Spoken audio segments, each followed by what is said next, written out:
Chapter 14. It was what Susan called a streaky winter. All thaws and freezes that kept Ingleside decorated with fantastic fringes of icicles. The children fed 7 blue jays who came regularly to the orchard for their rations and let Jem pick them up, though they flew from everybody else. Anne sat up o' nights to pore over seed catalogues in January and February. Then the winds of March swirled over the dunes and up the harbors and over the hills. Rabbits, said Susan, were laying Easter eggs. "Isn't March an inciting month, Mummy?" cried Jem, who was a little brother to all the winds that blew. They could have spared the incitement of Jem scratching his hand on a rusty nail and having a nasty time of it for some days, while Aunt Mary Maria told all the stories of blood poisoning she had ever heard. But that, Anne reflected, when the danger was over, was what you must expect with a small son who was always trying experiments. And lo, it was April, with the laughter of April rain, the whisper of April rain, the trickle, the sweep, the drive, the lash, the dance, the splash of April rain. "Oh, Mummy, hasn't the world got its face washed nice and clean?" cried Di on the morning sunshine returned. There were pale spring stars shining over fields of mist. There were pussy willows in the marsh. Even the little twigs on the trees seemed all at once to have lost their clear, cold quality and to have become soft and languorous. The first robin was an event. The hollow was once more a place full of wild, free delight. Jem brought his mother the first mayflowers, rather to Aunt Mary Maria's offense, since she thought they should have been offered to her. Susan began sorting over the attic shelves, and Anne, who had hardly had a minute to herself all winter, put on spring gladness as a garment, and literally lived in her garden, while the shrimp showed his spring raptures by writhing all over the paths. "You care more for that garden than you do for your husband, Annie," said Aunt Mary Maria. "My garden is so kind to me," answered Anne dreamily, then, realizing the implications that might be taken out of her remark, began to laugh. "You do say the most extraordinary things, Annie. Of course, I know you don't mean that Gilbert isn't kind, but what if a stranger heard you say such a thing?" "Dear Aunt Mary Maria," said Anne gaily, "I'm really not responsible for the things I say this time of the year. Everybody around here knows that. I'm always a little mad in spring, but it's such a divine madness. Do you notice those mists over the dunes, like dancing witches, and the daffodils? We've never had such a show of daffodils at Ingleside before." "I don't care much for daffodils. They are such flaunting things," said Aunt Mary Maria, drawing her shawl around her and going indoors to protect her back. "Do you know, Mrs. Doctor dear," said Susan ominously, "what has become of those new irises you wanted to plant in that shady corner? She planted them this afternoon when you were out, right in the sunniest part of the backyard." "Oh, Susan, and we can't move them because she'd be so hurt." "If you will just give me the word, Mrs. Doctor dear." No, Susan, we'll leave them there for the time being. She cried, you remember, when I hinted that she shouldn't have pruned the spirea before blooming. But sneering at our daffodils, Mrs. Doctor dear, and them famous all around the harbor. And deserve to be. Look at them laughing at you for minding Aunt Mary Maria. Susan, the nasturtiums are coming up in this corner after all. It's such fun when you've given up hope of a thing to find it has suddenly popped up. I'm going to have a little rose garden made in the southwest corner. The very name of rose garden thrills to my toes. Did you ever see such a blueness of sky before, Susan? And if you listen very carefully now at night, you can hear all the little brooks of the countryside gossiping. I've half a notion to sleep in the hollow tonight with a pillow of wild violets." "You would find it very damp," said Susan patiently. Mrs. Doctor was always like this in the spring. It would pass. Susan, said Anne coaxingly, I want to have a birthday party next week. Well, and why should you not? Asked Susan. To be sure, none of the family had a birthday the last week in May, but if Mrs. Doctor wanted a birthday party, why boggle over that? For Aunt Mary Maria, went on Anne, as one determined to get the worst over, her birthday is next week. Gilbert says she is 55, and I've been thinking, Mrs. Doctor dear, do you really mean to get up a party for that? Count 100, Susan. Count 100, Susan dear. It would please her so. What has she in life, after all? That is her own fault. Perhaps so, but Susan, I really want to do this for her. Mrs. Doctor dear, said Susan ominously, you have always been kind enough to give me a week's vacation whenever I felt I needed it. Perhaps I had better take it next week. I will ask my niece, Gladys, to come and help you out. And then Miss Mary Maria Blythe can have a dozen birthday parties for all of me. If you feel like that about it, Susan, I'll give up the idea, of course, said Anne slowly. Mrs. Doctor dear, that woman has foisted herself upon you and means to stay here forever. She has worried you and henpecked the doctor and made the children's lives miserable. I say nothing about myself, for who am I? She has scolded and nagged and insinuated and whined. Well, all I can say is, if you want to do that, we'll just have to go ahead and have it. Susan, you old duck. Plotting and planning followed. Susan, having yielded, was determined that for the honor of Ingleside, the party must be something that even Mary Maria Blythe could not find fault with. I think we'll have a luncheon, Susan. Then they'll be away early enough for me to go to the concert at Lowbridge with the doctor. We'll keep it a secret and surprise her. She shan't know a thing about it till the last minute. I'll invite all the people in the glen she likes. And who may they be, Mrs. Doctor dear? Well, Tolerates then, and her cousin Adela Carey from Lowbridge, and some people from town.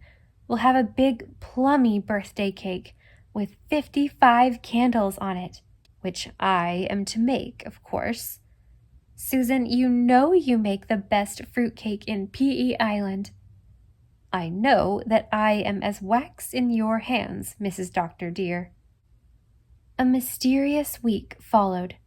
An air of hush-hush pervaded Ingleside. Everybody was sworn not to give the secret away to Aunt Mary Maria. But Anne and Susan had reckoned without gossip. The night before the party, Aunt Mary Maria came home from a call in the glen to find them sitting rather wearily in the unlighted sunroom. All in the dark, Annie. It beats me how anyone can like sitting in the dark. It gives me the blues. It isn't dark, it's twilight. There has been a love match between light and dark, and beautiful exceedingly is the offspring thereof, said Anne, more to herself than anybody else. I suppose you know what you mean yourself, Annie, and so you're having a party tomorrow? Anne suddenly sat bolt upright. Susan, already sitting so, could not sit any uprighter. Why, Auntie, you always leave me to hear things from outsiders, said Aunt Mary Maria, but seemingly more in sorrow than in anger. We meant it for a surprise, Auntie. I don't know what you want of a party this time of year, when you can't depend on the weather, Annie. Anne drew a breath of relief. Evidently, Aunt Mary Maria knew only that there was to be a party, not that it had any connection with her. I wanted to have it before the spring flowers were done, Auntie. I shall wear my garnet taffeta. I suppose, Annie, if I had not heard of this in the village, I should have been caught by all your fine friends tomorrow in a cotton dress. Oh, no, Auntie, we meant to tell you in time to dress, of course. Well, if my advice means anything to you, Annie, and sometimes I am almost compelled to think it does not, It would be better for you not to be quite so secretive about things. By the way, are you aware that they are saying in the village that it was Jem who threw the stone through the window of the Methodist church?" "He did not," said Anne, quietly. "He told me he did not." "Are you sure, Annie dear, that he was not fibbing?" Annie dear still spoke quietly. "Quite sure, Aunt Mary Maria. Jem has never told me an untruth in his life." "Well, I thought you ought to know what was being said." Aunt Mary Maria stalked off in her usual gracious manner, ostentatiously avoiding the shrimp, who was lying on his back on the floor entreating someone to tickle his stomach. Susan and Anne drew a long breath. "I think I'll go to bed, Susan, and I do hope it is going to be fine tomorrow. I don't like the look of that dark cloud over the harbor." "It will be fine, Mrs. Doctor dear," reassured Susan. "The almanac says so." Susan had an almanac which foretold the whole year's weather, and was right often enough to keep up its credit. "Leave the side door unlocked for the doctor, Susan. He may be late getting home from town. He went in for the roses. 55 golden roses, Susan. I've heard Aunt Mary Maria say that yellow roses were the only flowers she liked." Half an hour later, Susan, reading her nightly chapter in her Bible, came across the verse, "Withdraw thy foot from thy neighbor's house, lest he be weary of thee and hate thee." She put a sprig of southernwood in it to mark the spot. Even in those days, she reflected. Anne and Susan were both up early, desiring to complete certain last preparations before Aunt Mary Maria should be about. Anne always liked to get up early and catch that mystical half-hour before sunrise, when the world belongs to the fairies and the old gods. She liked to see the morning sky of pale rose and gold behind the church spire, the thin, translucent glow of sunrise spreading over the dunes, the first violet spirals of smoke floating up from the village roofs. "It's as if we had a day made to order, Mrs. Doctor dear," said Susan complacently, as she feathered an orange-frosted cake with coconut. "I will try my hand at them new-fangled butterballs after breakfast, and I will phone Carter Flagg every half-hour to make sure that he will not forget the ice cream. And there will be time to scrub the veranda steps. Is that necessary, Susan?" "Mrs. Doctor dear, you have invited Mrs. Marshall Elliott, have you not? She shall not see our veranda steps otherwise than spotless. But you will see to the decorations, Mrs. Doctor dear. I was not born with the gift of arranging flowers." "4 cakes! Gee!" said Jem. "When we give a party," said Susan grandly, "we give a party." The guests came in due time, and were received by Aunt Mary Maria in garnet taffeta, and by Anne in biscuit-colored voile. Anne thought of putting on her white muslin, for the day was summer warm, but decided otherwise. "Very sensible of you, Annie," commented Aunt Mary Maria. "White, I always say, is only for the young." Everything went according to schedule. The table looked beautiful, with Anne's prettiest dishes and the exotic beauty of white and purple iris. Susan's butterballs made a sensation, nothing like them having been seen in the Glen before. Her cream soup was the last word in soups. The chicken salad had been made of Ingleside chickens that are chickens. The badgered Carter Flagg sent up the ice cream on the tick of the dot. Finally, Susan, bearing the birthday cake with its 55 lighted candles as if it were the Baptist's head on a charger, marched in and set it down before Aunt Mary Maria. Anne, outwardly the smiling, serene hostess, had been feeling very uncomfortable for some time. In spite of all outward smoothness, she had an ever-deepening conviction that something had gone terribly wrong. On the guest's arrival, she had been too much occupied to notice the change that came over Aunt Mary Maria's face when Mrs. Marshall Elliott cordially wished her many happy returns of the day. But when they were all finally seated around the table, Anne wakened up to the fact that Aunt Mary Maria was looking anything but pleased. She was actually white. It couldn't be with fury. and not one word did she say as the meal progressed, save curt replies to remarks addressed to her. She took only 2 spoonfuls of soup and 3 mouthfuls of salad. As for the ice cream, she behaved to it as if it wasn't there.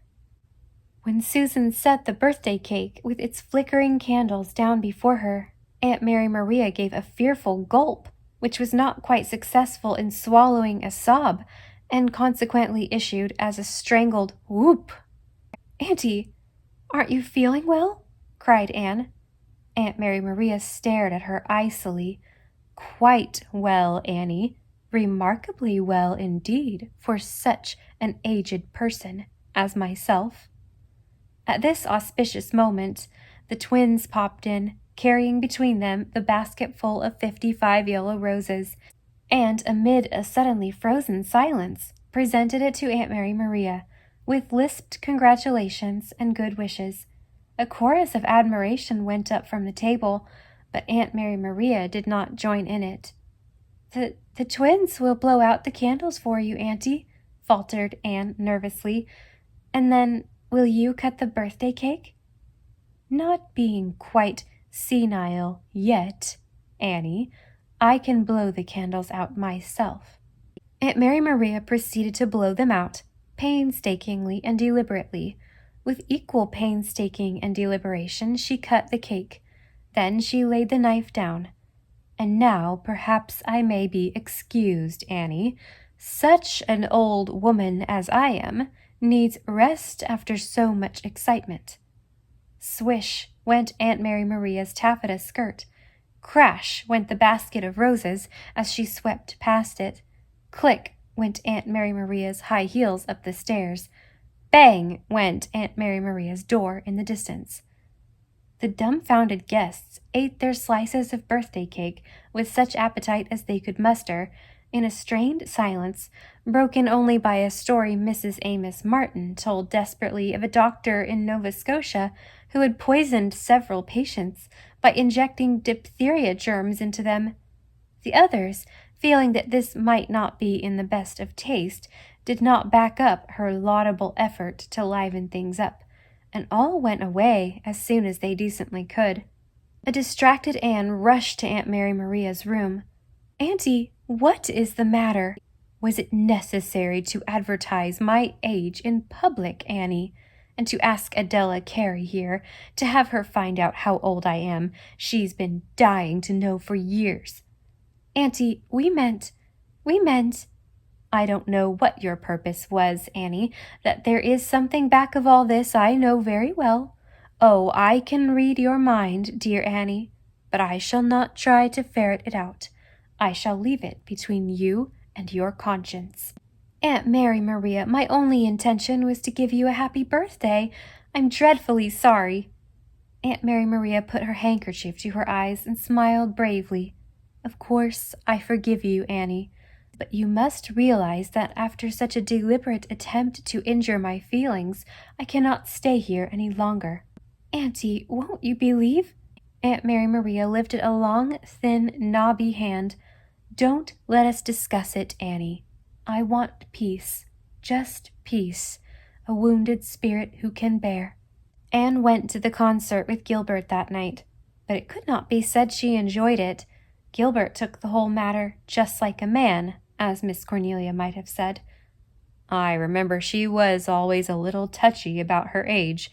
Dad used to rag her. I should have warned you, but it had slipped my memory.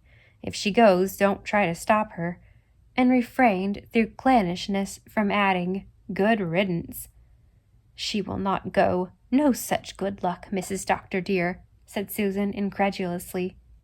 But for once Susan was wrong. Aunt Mary Maria went away the very next day, forgiving everybody with her parting breath. "Don't blame Annie, Gilbert," she said magnanimously. "I acquit her of all intentional insult. I never minded her having secrets from me, though to a sensitive mind like mine. But in spite of everything, I've always liked poor Annie." This with the air of one confessing a weakness. "But Susan Baker is a cat of another color. My last word to you, Gilbert, is, put Susan Baker in her place and keep her there. Nobody could believe in their good luck at first. Then they woke up to the fact that Aunt Mary Maria had really gone, that it was possible to laugh again without hurting anyone's feelings, open all the windows without anyone complaining of drafts, eat a meal without anyone telling you that something you specially liked was liable to produce cancer of the stomach. I've never sped a parting guest so willingly, thought Anne, half guiltily. It is nice to call your soul your own again. The shrimp groomed himself meticulously, feeling that, after all, there was some fun in being a cat. The first peony burst into bloom in the garden. "The world is just full of poetry, isn't it, Mummy?" said Walter. "It is going to be a real nice June," foretold Susan. "The almanac says so. There are going to be a few brides, and most likely at least 2 funerals. Does it not seem strange to be able to draw a free breath again, when I think that I did all that in me lay to prevent you giving that party, Mrs. Dr. dear? I realize afresh that there is an overruling Providence. And don't you think, Mrs. Dr. dear, that the doctor would relish some onions with his fried steak today?"